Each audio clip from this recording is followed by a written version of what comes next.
Beragam versi sejarah Perang Aceh ditulis, dari Jakarta sampai Belanda. Namun dari 30-an nama pahlawan nasional, hanya 4 pahlawan Aceh yang dikenal. Mereka adalah Teku Umar, Cut Nyak Dien, Cut Nyak Mutia, dan Tengku Cik Ditiro. Di hati orang Aceh, pahlawan mereka tidaklah sedikit.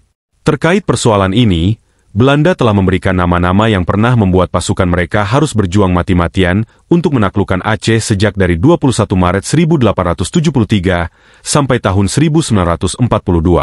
Jika sumber sejarah nasional, Jakarta, sangat miskin kisah perlawanan rakyat Aceh, maka sumber Belanda sangat kaya. Bahkan kita karena tidak paham bahasa Belanda, mungkin akan sangat sedikit bahannya terhadap sejarah ini. Dalam sejarah tercecer kali ini, channel YouTube Islamic Power akan mengangkat kisah seorang pejuang Aceh Teku Cut Muhammad yang ditulis oleh Abdul Karim, penginjak rem kereta api di Aceh Tram. Dan channel YouTube Islamic Power mengutip dari akun Facebook Teku Malikul Mubin. Dalam bukunya Pengalamanku Masa Perang Aceh yang terbit pada tahun 1941, yang disadur Joy Soef Shouyebe, di pinggir Krung Sampoinit, 1941. Karim mengaku dia ditangkap hidup-hidup ketika terjadi penyergapan kereta api di Lhok Seukon oleh pasukan Teku Cut Muhammad, sedangkan tentara Belanda dan penumpang kereta api lainnya mati di tangan Pang Nanggro pada tahun 1902 Masehi. Karim selamat dari pasukan Teku Cut Muhammad yang dipimpin oleh Pang Nanggro, karena mengaku dirinya Muslim dan mampu mengucapkan 2 kalimat syahadat ketika pasukan kaum Muslimin Aceh hendak membunuhnya. Nama Karim ini tidak pernah terdengar di telinga kita. Karim memang pernah tinggal di Aceh ketika dia bersama kekasihnya dari Pulau Jawa, Dina, juru rawat tentara Belanda, bekerja pada pemerintahan Belanda di Aceh. Dari kisah kesaksian Karim ini juga terlihat bagaimana pola perjuangan di Aceh, yaitu sistem yang dibangun dengan keluarga. Warisan kebencian terhadap Belanda harus terpelihara erat di dalam sebuah keluarga. Jadi, pada edisi ini, kita akan melihat sejarah perjuangan Aceh dari mata Karim, dan juga bagaimana keteguhan pejuang Aceh di dalam melawan Belanda. Alkisah, ada seorang tokoh perlawanan rakyat Aceh ketika melawan Belanda yaitu Teku Cut Muhammad, suami Cut Mutia. Anak Teku Bentara Jamalau, Teku Ben Bregang, dan datoknya adalah Tok Bahra Ibnu Tokwan Ibnu Jeapo Intan, pahlawan Aceh yang gugur di Melaka, Malaysia, dalam pertempuran melawan Portugis, masa pemerintahan Sultan Iskandar Muda tahun 1607 sampai 1636 Masehi.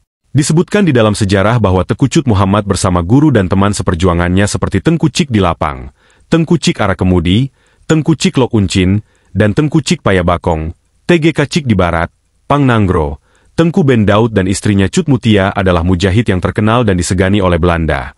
Berbagai taktik digunakan untuk melawan Belanda. Tercatatlah satu peristiwa yang terjadi pada tanggal 21 November 1902 Masehi. Teku Cut Muhammad mengirim agen intelijen yang bernama Pang Mubin yang menyamar sebagai penduduk yang telah takluk kepada Belanda. Agen Teku Cut Muhammad ini mendatangi sebuah bivak tentara di Gampong Matang Rayoek, memberitahukan bahwa pejuang Aceh sedang mengadakan kenduri di seberang Krung Piadah Sampoinit. Komandan bivak segera mengirimkan pasukan ke sana dengan perhitungan semua yang hadir dalam kenduri akan dapat dihabisi. Kepada Letnan PRD De Kok, seorang perwira yang berpengalaman dalam pertempuran di hutan-hutan dan terkenal keberaniannya, diserahi memimpin penyergapan ini. Ketika mendekati tempat yang dituju, mereka harus menyeberangi sebuah sungai, karena menurut laporan, upacara yang sedang berlangsung adalah di seberang sungai itu. De Kok memerintahkan Pang Mubin dan kawannya mengayuhkan perahu ke seberang, dan pada malam terang bulan itu terbayanglah padanya harapan kemenangan yang gemilang. Tetapi semua serdadu tersebut tenggelam dalam hayalannya, karena perahu mereka telah dibocori oleh agen Teku Cut Muhammad tersebut. Karim menukilkan kesaksiannya sebagai berikut. Sahabat, tiada kuat hatiku akan menceritakan kengerian peristiwa masa itu. Sampai kepada masa ini peristiwa Sampoinit itu amat tercatat di dalam sejarah. Masih tampak-tampak olehku, dalam cahaya bintang yang berkedip-kedip di permukaan air, sungai besar itu merah oleh darah dan di pinggir sungai darah berleleran di atas rumput. Jangan dikata pula lagi raung jerit dan pekik yang menyeramkan. Kesingkatan peristiwa itu saya yang sanggup saya ceritakan. Benarlah berlaku kejadian itu yang mereka rencanakan sejak bermula. Kedua perahu itu mendekati tengah. 2 tembakan kedengaran dan kedua perahu itu sekoncong-koncong terbalik. Suara pekik lalu bercampur dengan jerit gemas dan amarah yang kalang kabut. Ke arah tumpak itu sekoncong-koncong menghujan peluru dari pinggir. Konon kabarnya, setelah saya peroleh kabar pasti beberapa hari kemudiannya, Di antara 45 orang serdadu itu ada 29 orang yang menjadi korban. Pada saat itu ada 42 senapan yang hilang lenyap. Agaknya, jauh sebelum kejadian 10 November, Hari Pahlawan, di Jawa Timur yang melambungkan nama Bung Tomo, kisah kepahlawanan Aceh pada November 1903 memang tidak pernah tercatat rapi di dalam sejarah perjuangan nasional. Kesaksian Karim, asal Padang, Sumbar, ini bisa menjadi sejarah tercecer bagaimana perang berlangsung di Aceh saat itu. Banyak tentara Belanda yang menjadi korban atas taktik dan siasat yang dimainkan oleh Teuku Cut Muhammad. Gubernur Jenderal Van Heutes akhirnya menekan Cut Nyak Asia, adik ayah Teuku Cut Muhammad, agar menyerahkan kemenakannya dan dijamin keselamatannya. Akhirnya, Teuku Cut Muhammad, atas tipu daya Letnan Van Vuren penguasa Belanda di Lhok Semawe, berhasil menangkap Teuku Cut Muhammad dengan cara mengundangnya untuk makan bersama di kediamannya. Karena siasat ini pula dia akhirnya dihukum mati 25 Maret 1905. Selama berada di dalam penjara Belanda, Teuku Cut Muhammad berpesan agar istrinya Cut Mutia bersedia melanjutkan perjuangan melawan Belanda. Di samping dia disuruh menjaga anak sematawayang mereka, yaitu Raja Sabi, Cut Mutia juga dinasehatkan agar mau menikah lagi dengan Pang Nanggro, sebagai panglima perang Teuku Cut Muhammad. Inilah sejarah awal kenapa Cut Mutia terlibat di dalam kancah perang Aceh. Sampai sekarang dalam sejarah nasional, nama-nama suami Cut Mutia jarang diungkit sebagai pahlawan nasional. Gambar Cut Mutia terlihat jelas di dalam barisan pahlawan nasional segaris dengan R.A. Kartini yang dianggap sebagai tokoh emansipasi wanita Indonesia. Kisah kesaksian Karim dan bagaimana sikap Teuku Cut Muhammad memang jarang dikisahkan. Dalam hal ini, jiwa kepahlawanan para pejuang Aceh memang merata di setiap penjuru tanah Aceh.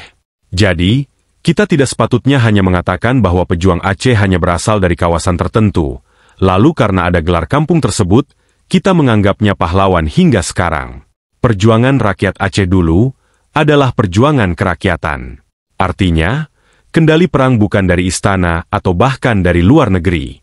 Sejarah perjuangan Aceh adalah sejarah seluruh rakyat Aceh secara komprehensif, bukan sejarah keluarga si Fulan dari daerah si Fulen. Satu hal lagi yang menarik, adalah sudah saatnya rakyat dan pemerintah Aceh menulis ulang sejarah perjuangan mereka. Sumber-sumber sejarah masih berserakan di mana-mana. Banyak nama pahlawan yang tidak kita kenal. Sehingga menganggap kisah heroik mereka adalah mitos atau legenda di masa yang akan datang. Akibatnya kita menjadi kehilangan kendali sejarah. Ini bedanya dengan tempat lain. Banyak kisah perjuangan melawan penjajah kemudian dijadikan sebagai simbol-simbol perjuangan bangsa Indonesia. Inilah saat yang tepat untuk mengambil ruh perjuangan mereka untuk dijadikan sebagai piring sejarah. Lalu bisa dinikmati generasinya. Kisah Karim dari Padang juga menarik untuk memahami bagaimana kesetiaan orang Aceh di dalam mempertahankan tanah Indatu. Inilah kesadaran yang sekarang makin pupus. Terima kasih sudah menonton. Sampai jumpa di postingan berikutnya.